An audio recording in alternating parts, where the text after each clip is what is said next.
عظيم ও নবী, আপনি গোটা বিশ্বের জন্য রহমত, শুধু মানব গোষ্ঠীর জন্য না, শুধু দানব গোষ্ঠীর জন্য না, জিনদের জন্য না, প্রাণীকুলদের জন্য না, শুধু ফেরেশতাদের জন্য না, গোটা বিশ্বের জন্য বিশ্বনবীকে রহমত বানিয়ে পাঠিয়েছে কে? সবার জন্য রহমত।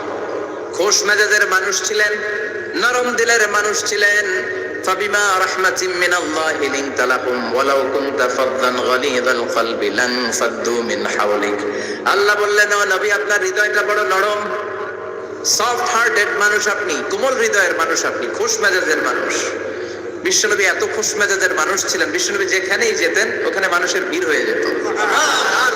যেখানেই যেতেন পিছু পিছু লোকজন ছুটতো, কারণ খোশ মেজাজের তো, সফট হার্টেড, হৃদয়টা কোমল, ওনার সাথে কথাই বলতে মনে চায়, টাইম পাস করতে মনে চায়। আল্লাহু আকবার। বাচ্চাদের জন্য রহমত, ছোট বাচ্চারা বিশ্বনবীর সামনে যদি